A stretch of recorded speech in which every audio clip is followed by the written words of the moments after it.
Yo, what is going on everybody? Fred at eSkate Unity here, back at you with another video. Today we have something different here. Today we have a downhill inspired style board. This is called the SHEHE-Ev Polestar. I know, super weird name. These boards are getting better and better, and yet the names are getting weirder. Let's get right to it. All right, some of their logoing, that's pretty cool. A little bit of logoing here, Polestar. All right, packaged well. That's good. Oh, all wrapped up. I'm gonna put this to the side. Okay. Welcome card. Probably the owner's manual as well. Just like the Ace deck, it feels very nice. It's more of a more higher end kind of feel to it, which is good. Again, I always appreciate some good marketing. Their remotes. What I like about these remotes is that you have a finger inside here, which means it's easy to hold on to the deck while you're sliding, doing a Coleman slide. These look like 45T Kegel pulleys. I think they're either 45 or 40. 3 amp hour charger. There's a USA cable for it. Now I really like when companies send me extra Allen keys because I keep them in my car, my book bags, inside my tool shed. So when I'm on a group ride, I can have extra of these. If I lose them, not a big deal. At least I have them because you're always tightening up your belts or adjusting something. Something comes loose.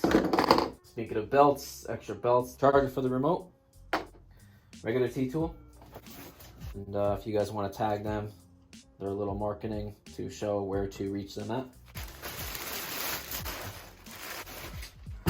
Here we go, guys. Look at that concave.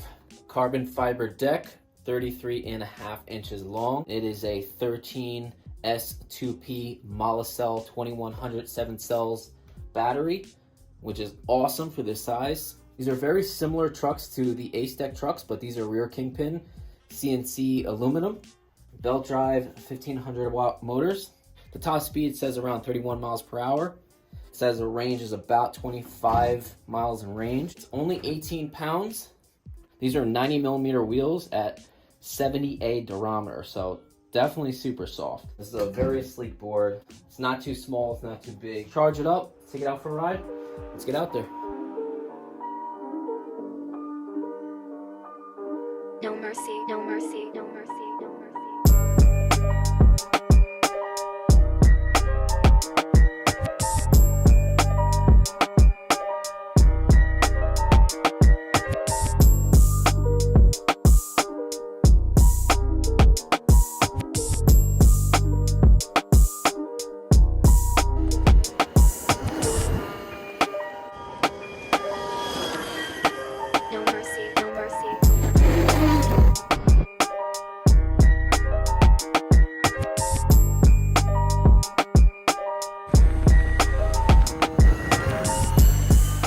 Okay, let's first talk about the deck. The deck has lights in the rear and in the front. Whenever you yank on the brake, the lights will illuminate, which is really cool. So the deck is really based off of a downhill type of style. So there's 4 flares on each corners to lock in your feet for downhill rides.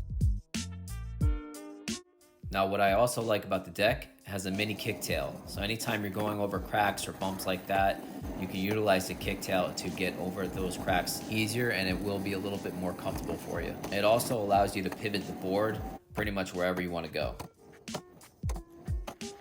Oh snap! I forgot my charger. Turn back.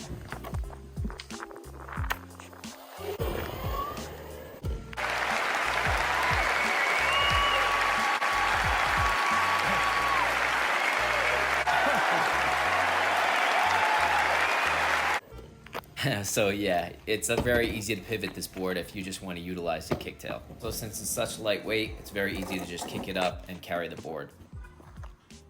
As for the wheels, these are 90 millimeter wheels and 70A durometer. They're extremely soft and extremely sticky. I was actually having some trouble sliding these wheels, so I switched them out with the harder 90 millimeter wheels in some of the footage. As for the downhill vibes, this is where the board really shines.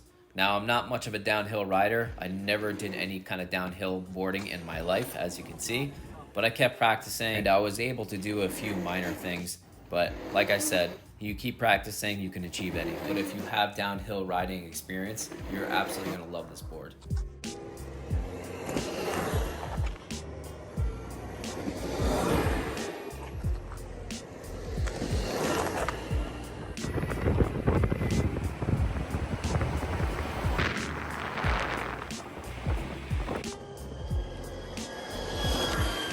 As for the trucks, I love how these companies are starting to use these higher walled CNC washers like I've been mentioning, just like the Ace Deck did.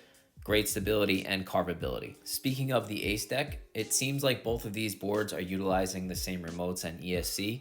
So you have plenty of modes in there. You could adjust the brakes. You have 4 speed modes. You have the trip, you have the odometer, you have smart turn on, and you also have reverse. And I really like how the board meter has 10 bars. So you're a little bit more in tune with how much range you got. All right, acceleration test on full battery and S Plus mode. 1, 2, 3, go.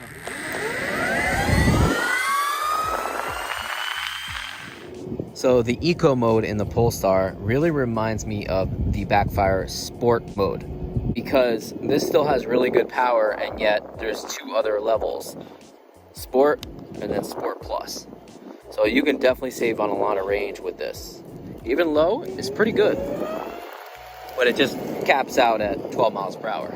But again, going to eco mode,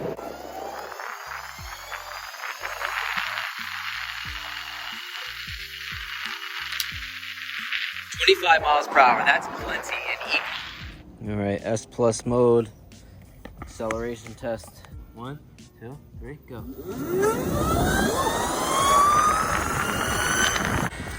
Less than half a battery left. 1, 2,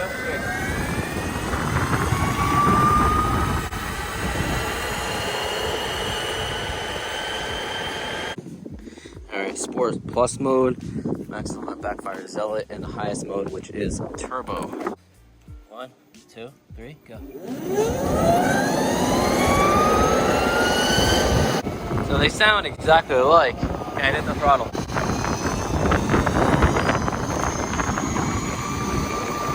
You hear that?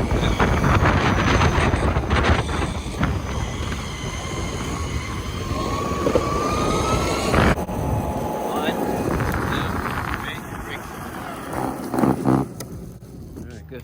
And I have the brake on 90%, not 100.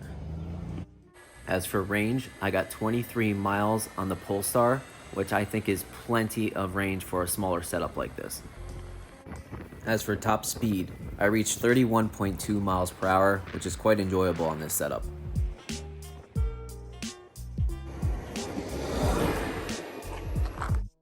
Constructive criticism.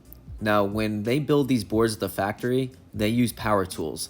So on the left side, this wheel is not spinning very freely at all. To the right side, this is spinning a lot more freely. That's because I simply just loosened up the wheel. So when they build these boards, they use power tools instead of a hand tool. When you use a hand tool, you can feel the resistance from the wheel. So now you'll get proper range because of free roll. Here's another example why using power tools to build the boards is bad. The rear truck was so tight it actually broke my T-tool.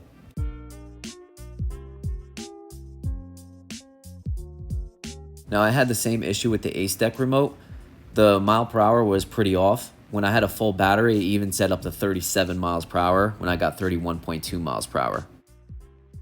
As for the price, with my discount code, it is under $1,200. Now normally I would say it's a bit overpriced, but then again, there's no other board to compare this to. The Miles Phantom is similar, but not even close to the performance. Final thoughts. First off, the board is a lot smaller than normal. So being a downhill style board, even if you just want to commute and you want to bring a nice, sleek, lightweight board with you, you could do it. The power is so good, the range is so good. Normally with the board with this battery size capacity is way chunkier and heavier. So this board is very easy to take around. It's lots of fun. You can learn how to slide, you can learn how to downhill. Since it's obviously electric, I feel like it's a little more safe because it has brakes. Even if you're not going for that downhill style type of ride, this board is super sleek and super lightweight, and it's just easy to carry around, and it's lots of fun. It's a great cruiser, it's very stable, and their customer service is actually really good. So if you're in a country that e-skating is illegal, you might get away with this board because it's so sleek. Because at first glance, it definitely looks like a regular push board. Thank you for watching, guys. Please comment, like, share, subscribe. Have a good one, guys.